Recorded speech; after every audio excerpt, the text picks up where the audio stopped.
Magandang umaga Pilipinas, sa Maksyong Morning sa inyong lahat.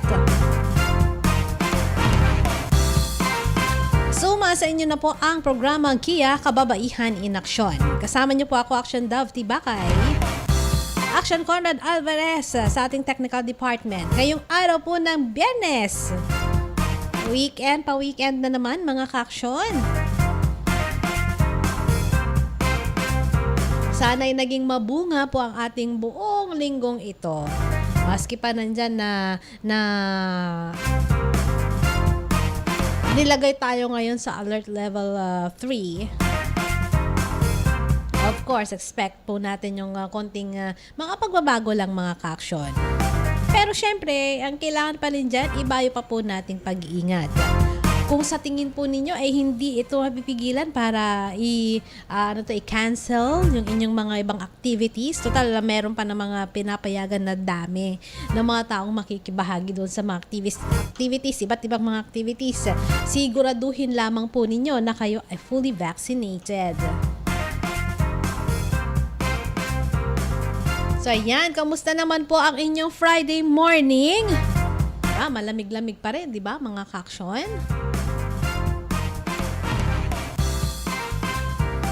Kahit pa sabi na Action na Jessie kanina, parang papalapit na din ang summer season.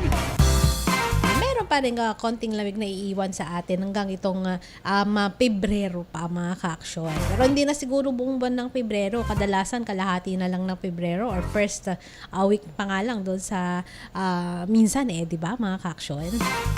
Pero ang mahalaga dyan, healthy pa rin po tayo. Magkakasama-sama pa rin po tayo ng ating family.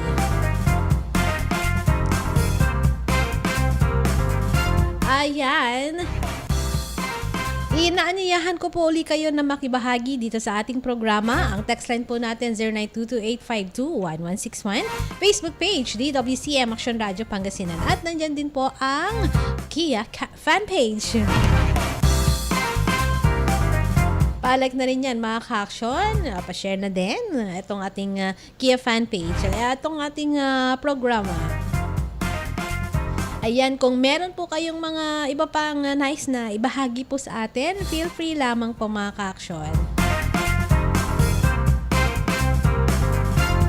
Yan, good morning na sa mga maaga nating mga taga-subaybay sa ngayon. Talagang mga die-hard fans po natin. Thank you po sa inyo. Ayan, bago po tayo mag-upisa sa ating tatalakayin ngayong morning na ito,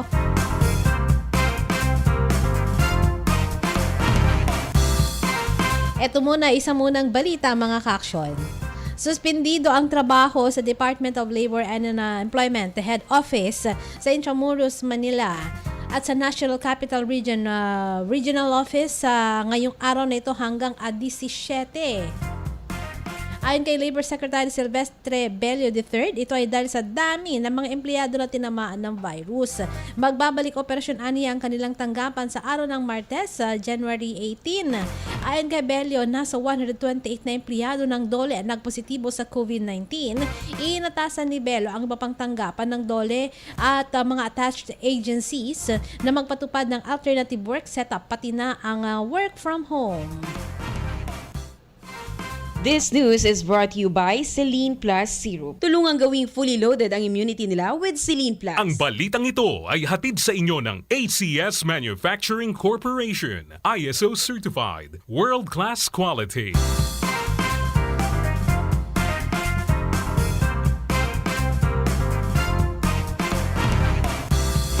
Mga ka-action, balik na po tayo dito sa ating programa Kia Kababaihan in Action. Kasama niyo pa rin po ako, Action Dove Tibakay.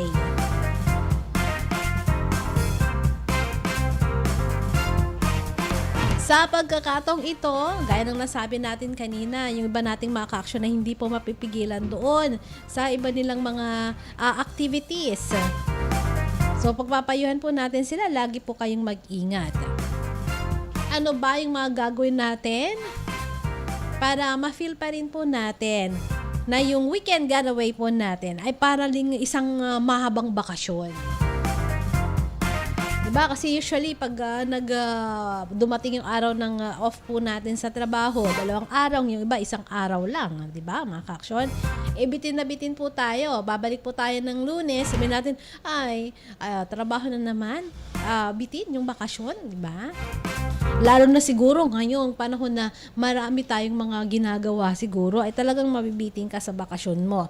And usually, yung bakasyon po natin na sinasabi po natin, yung day off po, natin sa mga trabaho po natin mga ka-action is trabaho pa din sa bahay.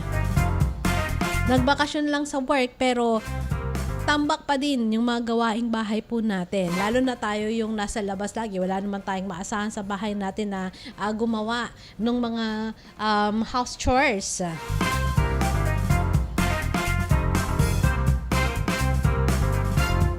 Ayan. Pero kung meron naman at nagplano po kayong may weekend travel kayo, basta sabi natin, yung setup po natin ngayon, be aware, di ba?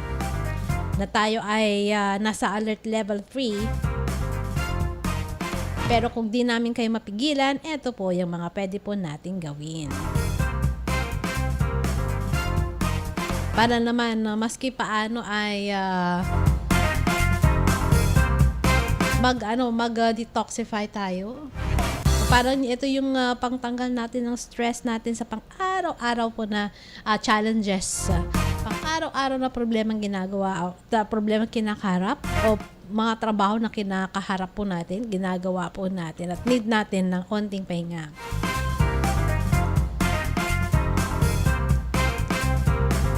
Ayan, ganito daw po ang gawin po natin. Dapat, limitahan po natin yung transport time natin, yung oras ng biyahe. Paano ba yung pinakamagandang oras na tayo ay magbiyahe, di ba?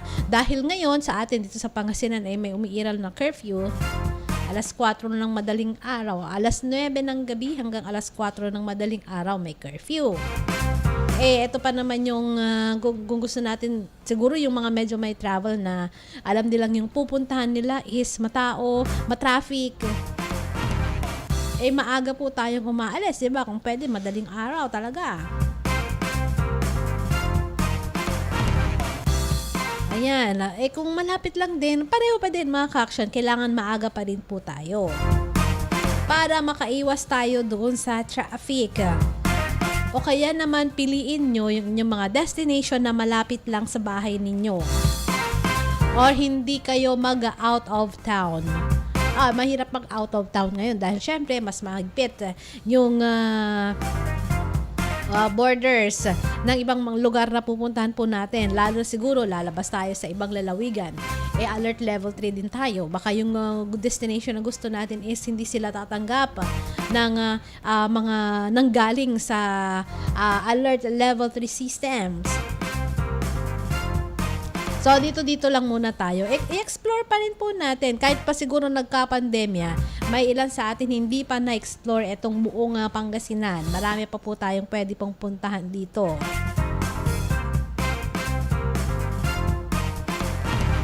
Basta ang baon lang po natin, yung pag-iingat lagi, mga ka-aksyon.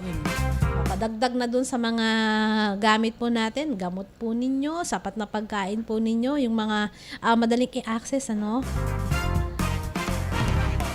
na mga lugar din, yung punta kayo ng palengke nila, yan.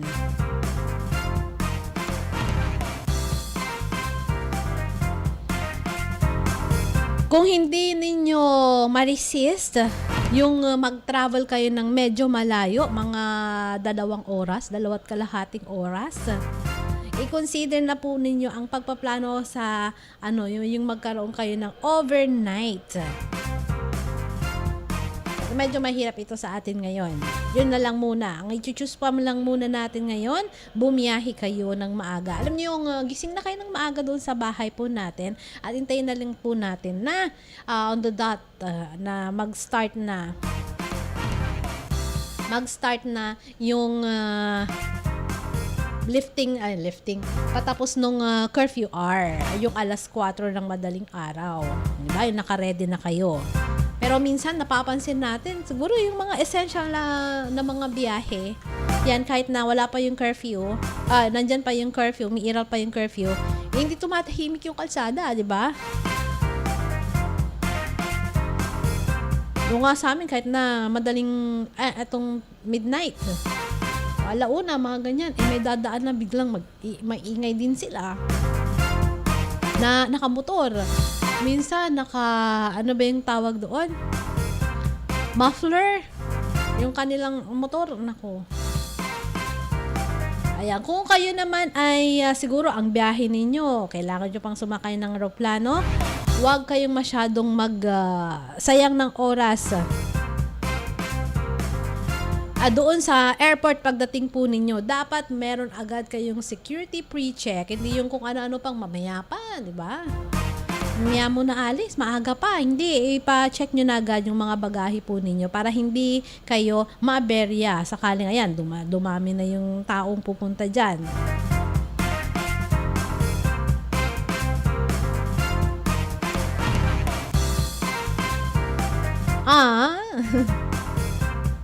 Gusto ko yan, Action Claire. Oo, pero ngayon, 'di ba? Yung masasakyan na lang ang kulang sa atin. Sa may Maliko. Kasi hindi pa tayo makabiyahe-biyahe ng Baguio. So diyan sa may San Nicolas 'yon, 'di ba? Action Claire. Parang Baguio din 'yan. Mas malamig nga dyan kasi hindi pa gaanong developed yung lugar. Konti pa lamang siguro yung kung tama akong Action Clear konti pa lang siguro yung establishments na nakatayo dyan. Pero maayos-ayos naman na ang daan. Ay, ito, pangatlo. Ay, pangalawa pa lang. Yan, i-extend daw po natin yung pag-stay po natin. Kahit a little bit yun. Di ba parang kung natutuwa ka doon sa lugar na pinuntahan po natin, ayan, pwede pa po tayong mag-extend ng konti ng pananatili doon. Lalo na siguro, wala naman kayong pasok sa sunod na araw. In case na 2 araw yung inyong bakasyon, ayan, pwede pa kayong mag-stay ng konti. Wag lang na i-estimate din po natin yung time of travel po natin. Kasi, yan, abutan tayo ng curfew. Anyway, makakapagpaliwanag naman po tayo sa mga authorities natin na nandyan sa borders. Basta wag niyong kakalimutan na dala ninyo yung inyong vaccination card. Ito, medyo i-squeeze. Ayan. Igain natin yung extra time doon sa weekend getaway po natin kung kailangan. Yung iba, siguro kung mas maganda-ganda yung sitwasyon dyan sa inyo, yung iba talagang nag-file sila ng leave. Kung meron pa naman kayong incentive leave, Enero, di ba? Meron pa naman siguro yan, kakastart pa lang ng taon. Is maglaan kayo talaga ng araw para sa inyong weekend getaway para syempre makapunta kayo doon sa destination ninyo ng mas maaga. Ayan, yung iba, ayan, di ba? In-extend nila tapos pauwian ng linggo at medyo late na uwi sa linggo. Ayan, yun ang sulit na bakasyon.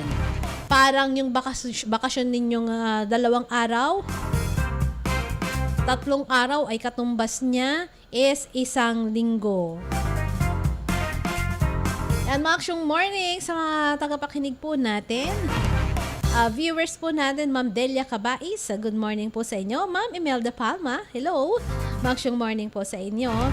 Joyce Claire. Yan, mag-aaya na yan sa may Maliko.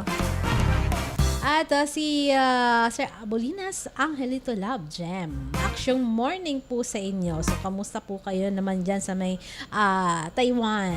O, meron din yung si Nanay Joyce, yung listener din po natin dyan sa may sa Taiwan din. Naka-monitor din sila dito sa ating programa. Or later siguro, ay magmo-monitor na din po sila rito. Yan, maksyong morning po sa inyo. Isunod pa po natin yung staycation natin. Pwede din na magandang weekend getaway po ito. Lalo na kung nakapagpabook na kayo ng pagstayan po ninyo na hotel o kung saan man na accommodation po yan. Yan, kung nakakuha kayo ng room na mapapanatilihan po ninyo, pagstayhan po ninyo, and then makalabas kayo para doon sa mga routines. Yung lalo na siguro kung meron kayong mga activities na inilista o yung mga lugar na pupuntahan po ninyo na hindi naman sobrang layo doon sa lugar kung saan kayo na magstay. Ayan, kay Ma'am Lisa Ijichi. Yan, hello. Sa Japan naman po sila. Hello po sa inyo.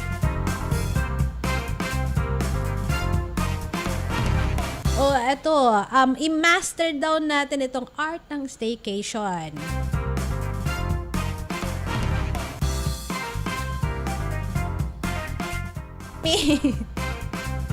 Excuse me, nabayang tuloy ako.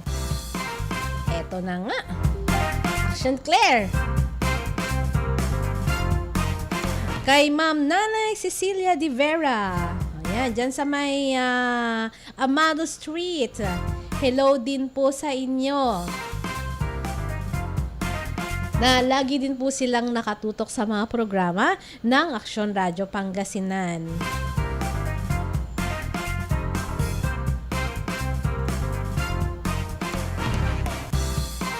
sabi natin kanina, i-master po natin yung art ng staycation sa pamagitan ng minsan magpaka-tourist din po tayo. Explore po natin yung iba't ibang yung mga neighborhood natin. Diba? Pag napupunta tayo sa isang bayan, baka meron pa po tayong pwedeng puntahan dyan at ma-discover. Pwede po natin siyang puntahan. Or, pwede tayong mag-dine in sa isang bagong resto. Oo. Actually. Ayan, i-discover po natin yung bagong restaurant or cafe na nandoon sa inyong mga listahan. Uli, mga ka-action, 30% lamang po yung dine-in or yung mga indoor. At 50% kung outdoors. Consider po natin yan, mga ka-action.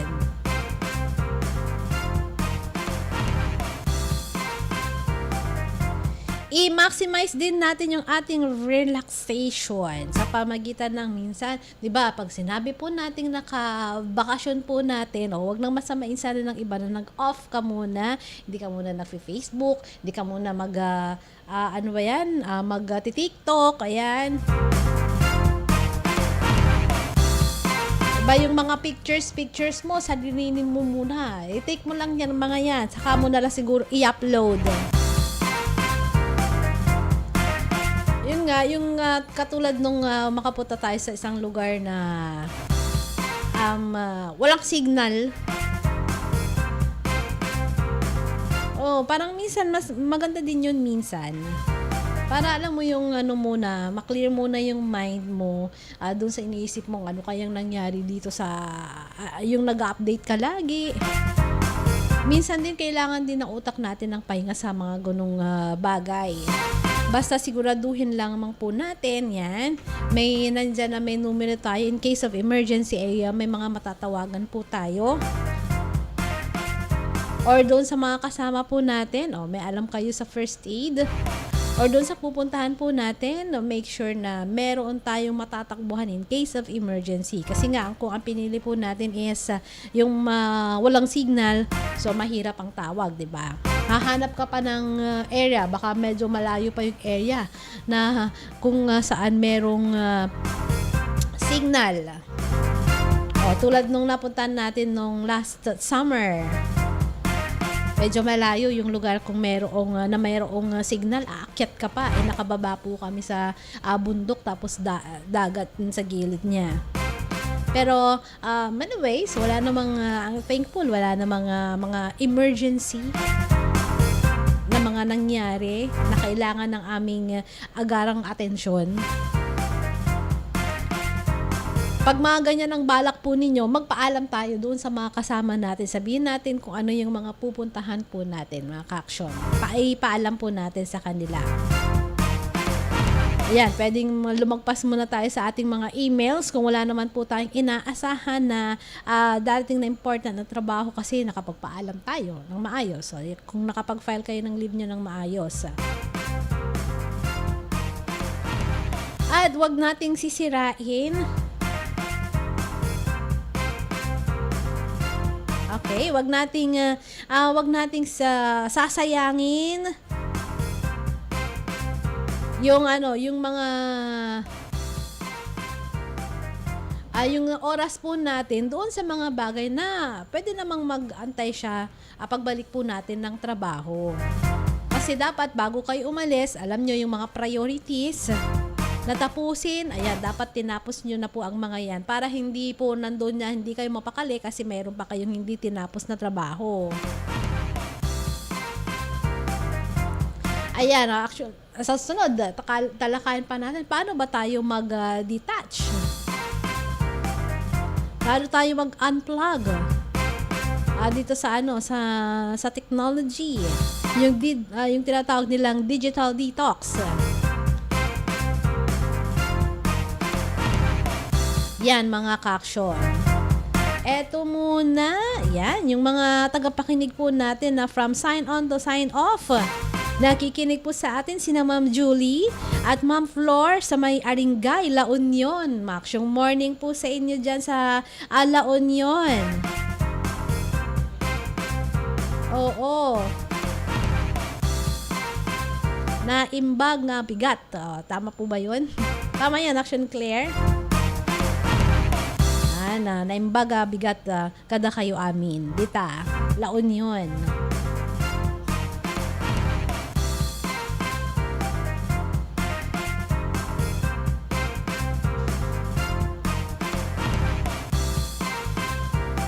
At yung iba pa mga kaaksyon, babalikan po natin ito pagkalipas lamang po ng ilang paalaala. Kia Kababaihan in Action. Manila Broadcasting Company. Manila Broadcasting Company. Sa Dagupan City, kayo ay nakikinig sa Tunog ng Bayan. Aksyon Radio. Aksyon Radio. 1161. 1161. Ang Tunog ng Bayan ang nangunguna sa balita, Aksyon Radio. issue at komentaryo, Aksyon Radio. musika at showbiz, Aksyon Radio. at sa serbisyo publiko. Aksyon Radio. Ang tunog ng bayan. Ang nangunguna. Ang tunog ng bayan. Aksyon Radio. Aksyon Radio. 1161. 1161. Aksyon Radyo Pangasinan na oras, alas 9:40. This time check is brought to you by ACS Manufacturing Corporation. ISO certified. World-class quality. Oras ay atid sa inyo ng Downy. Magbangong buhay na. Enjoy the tag-init minus ang heat with Downy Antibac.